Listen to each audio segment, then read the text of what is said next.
Here is an exercise, that is, identify the functional group in the following compounds. The first compound is benzyl bromide. In this compound, the halogen bromine is attached to the benzene ring. In the second compound, that is freon 12, there are two types of halogen, that is, two chlorine atoms and two fluorine atoms which are attached to the carbon atom. In the third compound, that is hexachlorobenzene, there are 6 chlorine atoms which are joined to the benzene. In the fourth compound, vestrosol, 3 chlorine atoms are joined to the carbon atom. In the last example, hexachlorocyclohexane, there are 6 chlorine atoms which are joined to the hexane. So what is common in all the 5 examples here? Halogen atoms are attached either to aromatic or an aliphatic chain compound. We know that the parent family of an organic compound is hydrocarbon. That is, a compound is made up of carbon and hydrogen as the basic elements. In all the above examples, there is replacement of hydrogen atoms in the aliphatic or aromatic hydrocarbon by an halogen atom. And this results in the formation of halogen derivatives of hydrocarbon. We are now starting with a new chapter, that is halogen derivatives. In this chapter, we are going to study about halogen derivatives in a systematic way. First topic is the classification of halogen derivatives. Halogen derivatives of hydrocarbons are mainly classified into two types. First, on the basis of hydrocarbon skeleton to which the halogen atom is bonded, and such type of halogen derivatives are classified as haloalkanes, haloalkenes, haloalkynes and haloarenes.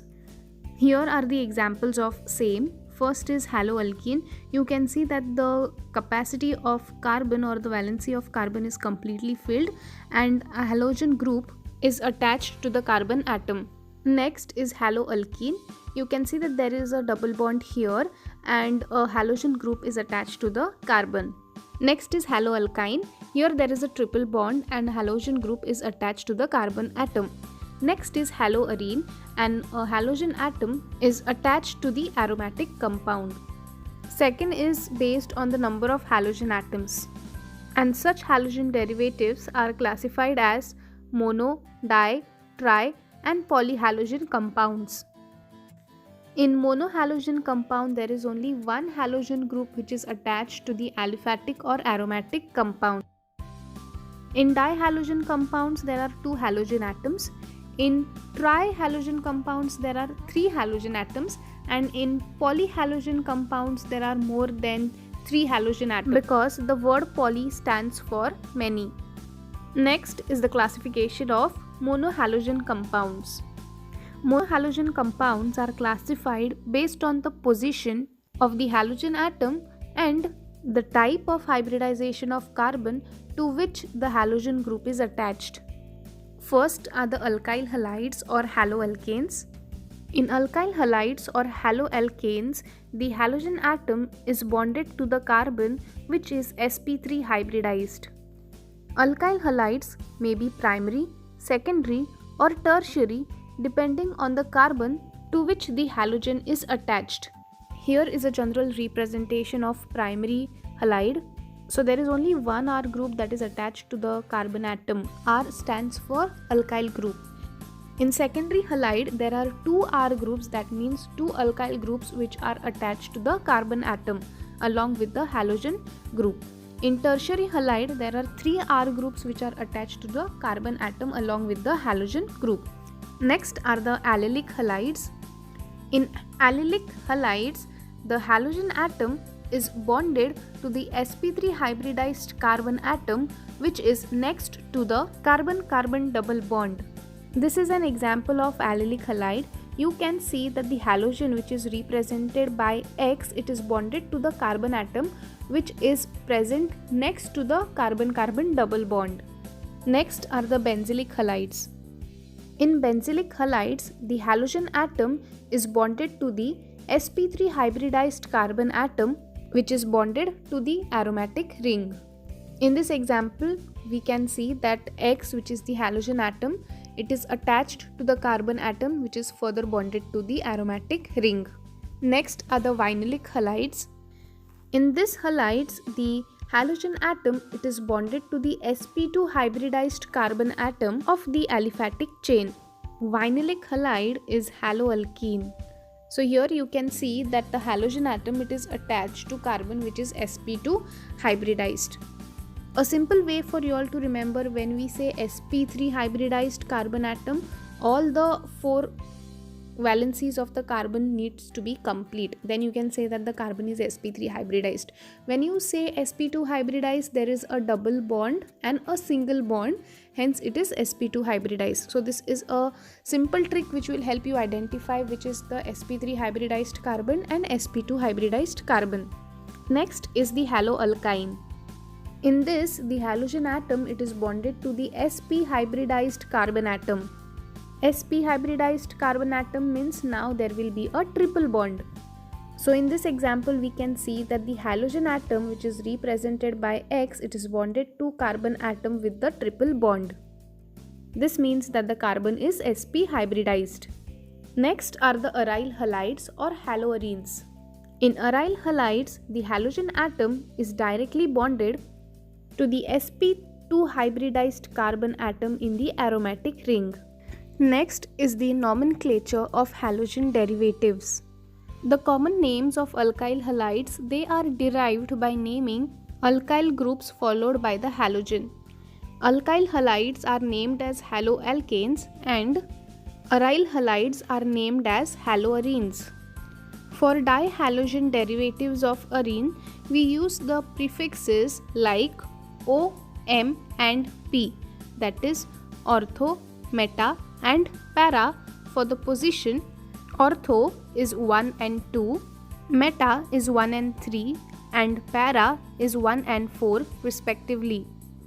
Let us now draw the IUPAC structures of the following examples. First example is dichloromethane. So we know that in methane there is 1 carbon atom and 4 hydrogen atoms. So draw the skeleton of carbon, that is 1 carbon with 4 hydrogen atoms. Since it is dichloro, which means 2 chlorine atoms, so we need to remove 2 H atoms and add 2 chlorine atoms here. So the formula of dichloromethane is CH2Cl2. Next is bromoethane. For ethane, there are 2 carbon atoms and 6 hydrogen atoms. So just draw the basic structure, and since it is bromoethane, we have to substitute 1 H atom with the bromine group. So the formula for bromoethane is CH3CH2Br. Next is 2-chloropropane. So propane has 3 carbon atoms and 8 hydrogen atoms.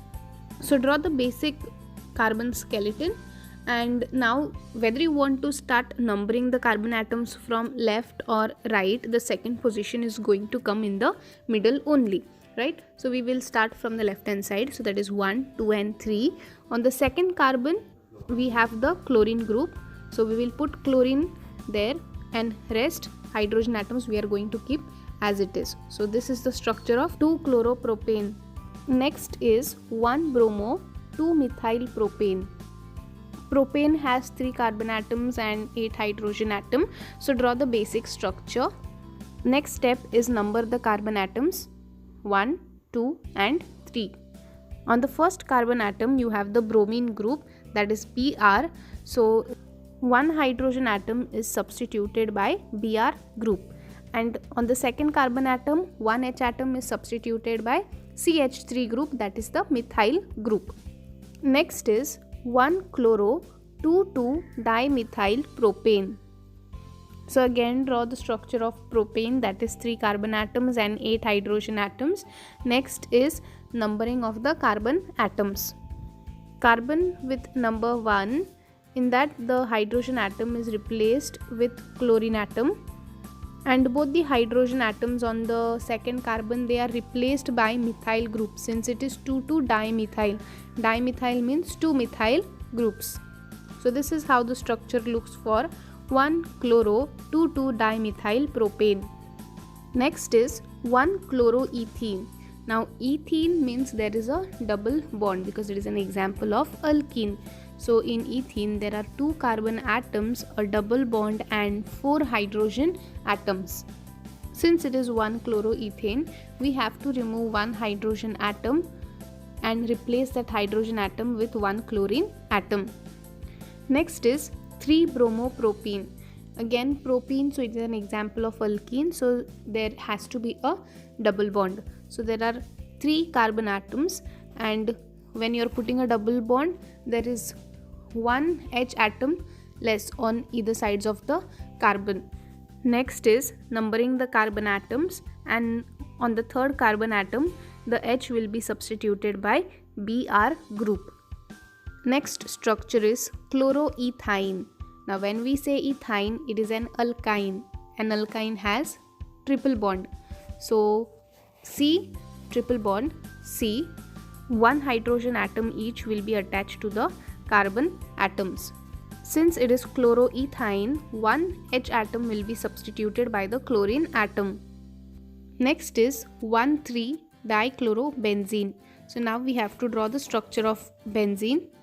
Number the carbon atoms, that is 1, 2, 3, 4, 5, 6, and in first and third position we will add the chlorine atoms. So this is how you draw or name the haloalkanes or haloarenes according to the IUPAC. Next are the methods of preparation of alkyl halides. First is the preparation of alkyl halides from alcohol. This is the most widely used method for the preparation of alkyl halide. In this method, the hydroxyl group of an alcohol, that is the OH group of the alcohol, it is replaced by the halogen atom. There are 3 ways in which the replacement is done. First is by using halogen acid, second is by using phosphorus halide, and third is by using thionyl chloride. The first method is by using halogen acid or hydrogen halide. There is a condition for this reaction to take place, that is the structure of the alcohol and the type of halogen acid used. The order of alcohol for reactivity with halo acid is third degree greater than secondary greater than primary. Here is a general representation to carry out the reaction. ROH, which is the representation of alcohol, reacts with hydrogen halide represented by HX in presence of a suitable condition to give RX plus water. Since R is a positive group, it is going to react with X, which is a negative species, giving RX, and then we have to combine the remaining elements, giving the formation of water. The RX formed here is the alkyl halide. Hydrogen chloride is used with zinc chloride for primary and secondary alcohols. However, tertiary alcohols readily react with concentrated hydrochloric acid in the absence of zinc chloride. So ROH reacts with HCl in the presence of anhydrous zinc chloride to give the formation of RCl plus H2O. So here alkyl chloride is formed along with water. Hydrobromic acid, that is HBr, is used for preparing alkyl bromides. Primary alkyl bromides can also be prepared by using sodium bromide and sulfuric acid. So here the alcohol reacts with HBr, that is hydrobromic acid, in the presence of sodium bromide and sulfuric acid to give RBr plus H2O. RBr is the alkyl bromide formed. Next are the alkyl iodides. Alkyl iodides are obtained by heating alcohol with sodium or potassium iodide in 95% of phosphoric acid. Here the hydrogen iodide is generated in situ, that means it is produced in the reaction mixture. So alcohol, that is ROH, reacts with hydrogen iodide, that is HI, in the presence of sodium iodide and phosphoric acid to form Ri, that is alkyl halide, along with H2O, that is water. The next method is by using phosphorus halide. An alkyl halide is formed by the action of phosphorus halide on an alcohol. Phosphorus tribromide and triiodide are usually generated in situ, that is in the reaction mixture, by the action of red phosphorus on bromine and iodine respectively. Phosphorus pentachloride, that is PCl5, reacts with alcohol, that is ROH, to form alkyl chloride. So here are the general representations for the same. 3 alcohol molecules react with PX3. It might be phosphorus trichloride, tribromide, triiodide, etc. to give the formation of alkyl halide along with H3PO3, that is phosphorus acid. Next reaction is alcohol reacting with phosphorus pentachloride to give alkyl chloride along with HCl and POCl3, that is phosphoryl chloride. The next method is by using thionyl chloride. Thionyl chloride, that is SOCl2, reacts with primary alcohol to form alkyl chloride along with sulfur dioxide and HCl. Both are gaseous in nature. You can see the arrow pointing upwards. Sulfur dioxide and HCl gas are the byproducts of this reaction. The general representation for this reaction is alcohol, that is ROH, reacts with SOCl2, that is thionyl chloride, to form alkyl chloride, that is RCl, along with SO2 and HCl gases, which are given as byproduct. Next is the preparation of alkyl halides from hydrocarbon. Alkyl halides, they are formed from saturated as well as unsaturated hydrocarbons. Saturated means double or a triple bond. Unsaturated means a single bond. Saturated means it cannot form more bonds. Unsaturated means it is still having the capacity to form more bonds. In this we are going to study the addition of hydrogen halide to an alkene. This includes the Markonikovs rule and peroxide effect, which we have already studied in standard 11th. Markonikovs rule state that when hydrogen halide, that is HX, is added to an unsymmetrical alkene, the hydrogen attaches itself to the carbon which is having greater number of hydrogen atoms, whereas the halide group, that is X, attaches to carbon which has less number of hydrogen atoms. Unsymmetrical alkene means the two sides of the alkene is not going to be the same. So here we have the example of propene, which is unsymmetrical in nature and it is reacting with the hydrogen halide HBr. So according to Markonikovs rule, the hydrogen of the alkyl halide will attach itself to the carbon which is having more number of hydrogens. So if we observe the first carbon atom, its capacity is already full. Whereas if you observe the third carbon atom, there are 2 hydrogen atoms. On second, there is 1 hydrogen atom. So if we remove the double bond and convert it into a single bond, then we have 1 capacity each on the 2 carbon atoms. But on the third carbon atoms, there are 2 hydrogen atoms, and on the second carbon atom, there is only 1 hydrogen atom. So here the hydrogen will go and attack the carbon with 2 hydrogen atom, and X will go and attack the carbon with 1 hydrogen atom. AntiMarkonikovs rule is also called as the peroxide effect or the Kharash effect. It is opposite of the Markonikovs rule. In this case, we take the example of propene and hydrogen bromide. So here hydrogen is partially positive and bromide is partially negative. So here the H will go and attack the carbon which is having less number of hydrogen atoms, and the halide X will go and attack the carbon which is having more number of hydrogen atom. And this reaction takes place in the presence of a peroxide. Next is the halogen exchange. Alkyl iodides are prepared by treating alkyl chlorides or bromides with sodium iodide using methanol or acetone solution. The sodium chloride or sodium bromide formed can be precipitated out of the solution and can be easily separated using filtration. Here is the general representation. So RCl, that is alkyl chloride, reacts with NaI, that is sodium iodide, in the presence of acetone solution or methanol to give the formation of Ri, that is alkyl iodide, along with sodium chloride, that is NaCl. If we are using alkyl bromide, then the byproduct will be sodium bromide. This reaction is called as Finkelstein reaction. The next set of reaction is alkyl fluorides are formed by treating alkyl chlorides or bromides with metal fluorides like AgF, that is silver fluoride, Hg2F2, that is mercury fluoride, etc.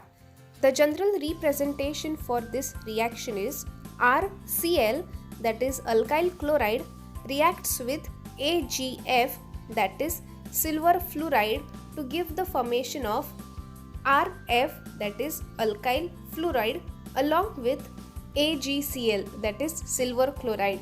As you can see, the arrow is pointing downwards. It means that the product will be precipitated out. This reaction is called as the Schwarz reaction. Next is the electrophilic substitution.